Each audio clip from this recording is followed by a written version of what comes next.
Sutaupau daugiau negu 300 eurų per mėnesį ir ne, aš neuždirbu daugiau. Tiesiog nustojau pirkti šiuos 10 dalykų. Keisčiausia, kad mano gyvenimas nepablogėjo. Pagaliau susikūriau ne tik finansinę laisvę, bet ir emocinę. Šiandien parodysiu, ko tiksliai atsisakiau ir kaip gali sutaupyti daugiau negu 300 eurų per mėnesį. Prieš pradedant, labai svarbu yra kontekstas, nes tiesiog be jo šitas video neturės prasmės. Gyvenau Londone daug metų, turėjau gerą darbą, dirbau mados industrijoje, atrodo svajonių svajonė, bet mėnesio gale pinigų man vis kažkaip pritrūkdavo. Žinai, ta jausma, kai atrodo tavo atlyginimas yra tikrai neblogas, bet tie pinigai tiesiog kažkur išgaruoja ir tada mes su vyru nutarėm pakeisti savo gyvenimą, atsikraustėm iš Londono ir persikraustėm į mažą jūrinį miestelį Portugalijoje. Ir jeigu apibūdintų mūsų gyvenimą Londone, atrodo tai buvo svajonė ir daug kas net sakė, kad mes darom klaidą, bet iš tikrųjų nutiko priešingai. Mūsų šeima tapo finansiškai laisvesnė nei bet kada anksčiau. Ir ne tik finansiškai, bet aš sakyčiau emociškai. Dabar auginu vaiką prie jūros, turiu laiko savo šeimai, mūsų šeimos verslui. Ir viena iš priežasčių yra ta, kad nustojau leisti pinigus nereikšmingiams dalykams.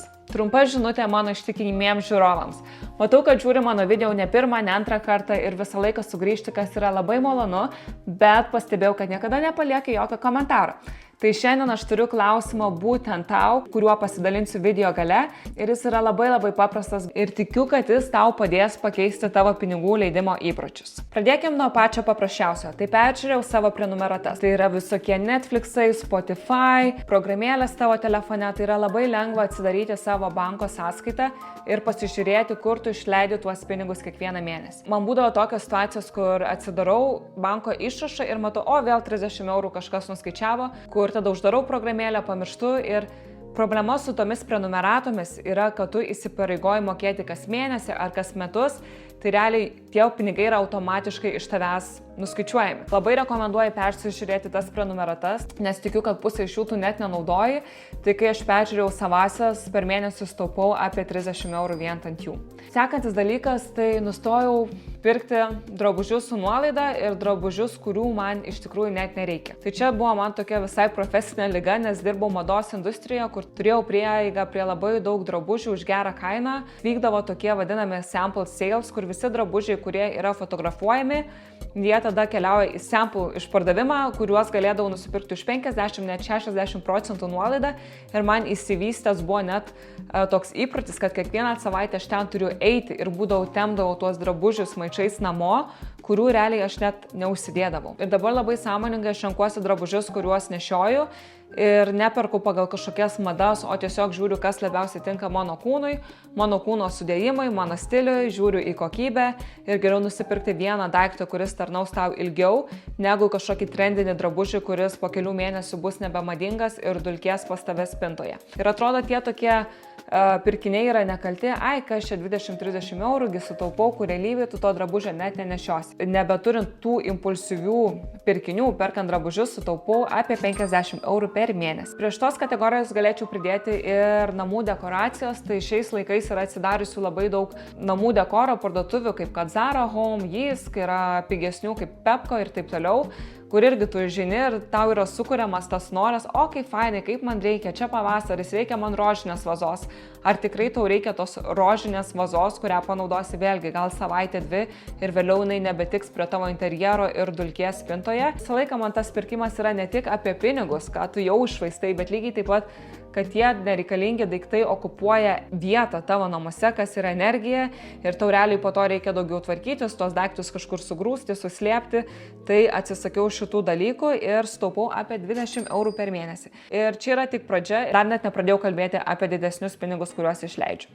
Sekantis yra tendencinės grožio priemonės, tai yra visokie kremukai, šampūnai ir taip toliau. Yra labai svarbu suvokti, kad visos tos influencerės vadinamos, kurios reklamuoja tau kremus, šampūnus, jos yra sudarius sutartį su tais prekiniais ženklais, kad tau išrekomenduoti tą prekę. Tai labai dažnai yra, kad jos net neturi tos plaukų ar odos problemos, kurią turi tu ir tau tiesiog bando parduoti, nes ji yra pasirašus kažkokį dokumentą ir už tai gauna pinigus, kad tą prekę reklamuoja tau ir sukuria tau tą problemą, kurios tu net neturi. Tai yra labai svarbu atsirinkti, kas tinka būtent tau, tavo odai, tavo plaukam, vietoj to, kad nusipirkti, kad kažkas parekomendavo, tai labai atidžiai renkuosi ką pati naudoju ir vėlgi tos visos tendencinės grožio priemonės dažniausiai nebūna pačios pigiausios, tai šitoje srityje sutaupau apie 40 eurų. Prieš tos kategorijas galiu pridėti ir visus wellness trendus vadinamus, tai yra visokie papildai, masažai, prietaisai masažuotis ir ten visokios terapijos raudonos šviesos. Prisimink, kad tos problemos yra sukuriamos, kurių tu neturi. Jeigu tu jautiesi blogai, tai daug geriau investuok tos pinigus pasidaryti išsamius kraujo tyrimus, užsirašyk pas daktarą, pasikonsultuok ir pasižiūrėk, ko tau realiai trūksta ir nepirk kažkokių maisto papildų, kurių tau gal net nereikia. Tai labai rekomenduoju atsirinkti visus tuos sveikatos trendus ir jie dažnai atrodo naudingi, vėlgi per visokias reklamas, bet dažniausiai tai būna tiesiog labai geras marketingas, tai yra didelės komandos žmonių, kurios dirba kaip išreklamuoti tą produktą ir tau turbūt jo net nereikia. Sekantis dalykas yra kūdikio priemonės vaikų, visokie drabužėliai, daiktai, žaislai. Dabar mano vaikui yra daugiau negu 1 metukai ir aš jau supratau, kaip greitai viskas keičiasi, kaip jie greitai išauga daiktus, žaislus ir nėra reikalo pirkti naują prekę, kai tu gali arba pasiskolinti iš savo draugų, sesių, brolių, arba nusipirkti iš antrų rankų. Galiu pateikti pavyzdį. Dabar mes važiuosim atostogų ir man reikėjo batukų, kuriuos mano vaikas nešiotų būtent prie baseino, kad nepaslystų. Mes užėjome į parduotuvę ir žiūriu, tie batukai kainuoja 10 eurų. Ir esmė ne tame, kad mes negalim tų batukų nusipirkti, mes juos galim, bet esmė, kad realiai jis juos panaudos per vienas atostogas tik tai, nes po to jis išaugs. Ir esu be galo dėkinga Vinted programėliai, kad yra funkcija, kur tu gali ieškoti per nuotrauką, tai tu tiesiog nufotografuoji tos batukus, įkeli nuotrauką ir tau parodo Vinted tą katalogą, tai realiai tuos pačius batus aš susiradau už 2 eurus. Tai čia yra tik mažas pirkinys. Lygiai taip pat gali sutaupyti ir ant žaislų, ir didesnių prekių vaikam. Vaikai auga daug greičiau, negu tu panaudoji tuos daiktus. Tai vien aptarus tuos, kiek mes čia, 6 dalykus, jau susidaro apie 180 eurų per mėnesį. Sekantis dalykas tai yra maistas išsinešimui. Gyvenant Londone aš visą laiką buvau tame skubėjime ir atrodo neturėdavau laiko pakankamai pasigaminti sveiko maisto, tai buvo įsivystęs tas įprotis, kad eiti su kolegom papietauti. Kiekvieną dieną po kelių į darbą pirkdavau kavos, kuri kainuodavo 4-5 svarus, kur dabar paskaičiavo susidaro kosminės sumos ir manau, nėra verta leisti tų pinigų vien dėl to, kad visų pirma, tu išleidi pinigų ir visų antra, tu nežinai, ką tu valgai ir kaip tas maistas buvo paruošiamas. Tai geriau tuos pačius pinigus investuoti į gerus ingredientus ir pasigaminti maisto namie, nes tokiu būdu tu taip pat pagerinsi savo valgymo įpročius ir savo sveikatą. Ir aš neskau, kad yra blogai eiti į restoranus. Viskas gerai, kas yra su saiku, su protu, jeigu tai yra proga, jeigu tai yra jūsų mėgstamas restoranas, bet turiu omenyje yra labai svarbu neturėti to įpročio iš to tingėjimo, nuovargio tiesiog pasimti telefoną ir užsisakyti kažkokią pizzą, kur jausies apsunkus ir po to gali net gailėtis, kam išvis čia valgiau.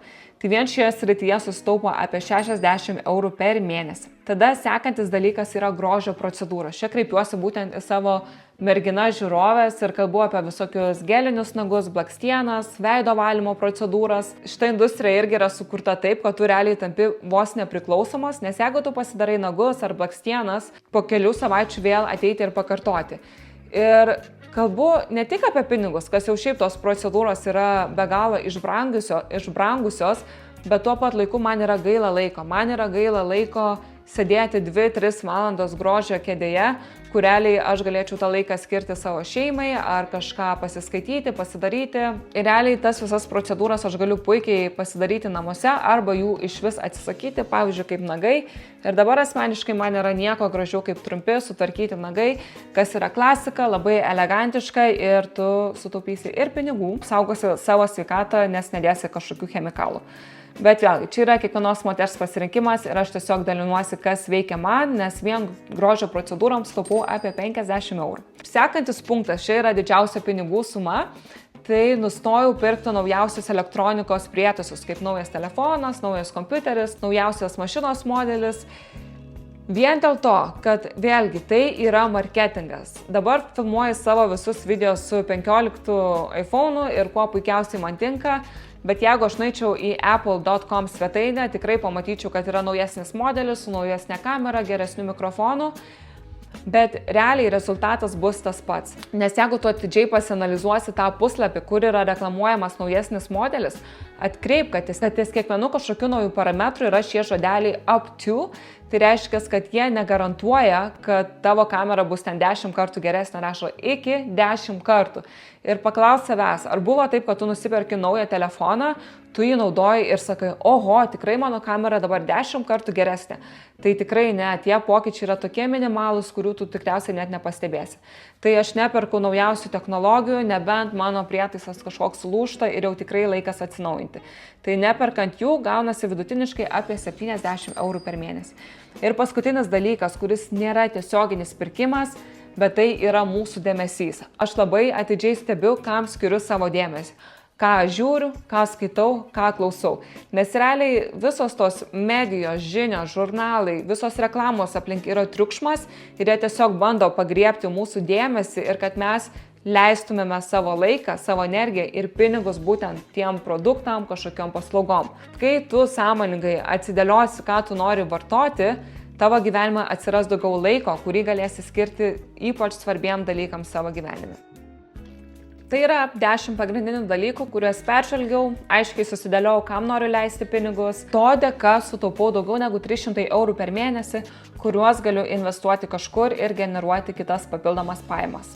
Bet man realiai įdomus vienas dalykas. Jei turėtum pasirinkti vieną dalyką, kurį turėtum nustoti pirkti jau šiandieną, kas tai būtų? Pasidalink komentaruose, nes aš skaitau kiekvieną iš jų ir man yra labai įdomu. Tikiuosi, šis video įkvepia tave šiek tiek sąmoningiau leisti savo sunkiai uždirbtus pinigus. Ir jeigu tau bendrai yra artimas, šiek tiek lėtesnis, ramesnis ir sąmoningesnis gyvenimo būdas, labai kviečiu prenumeruoti šitą kanalą, nes kalbu panašiomis temomis, kaip tu gali pagerinti savo gyvenimo kokybę, darant labai mažus, bet reikšmingus žingsnius. Ačiū labai ir iki kito karto. Iki! Čiau!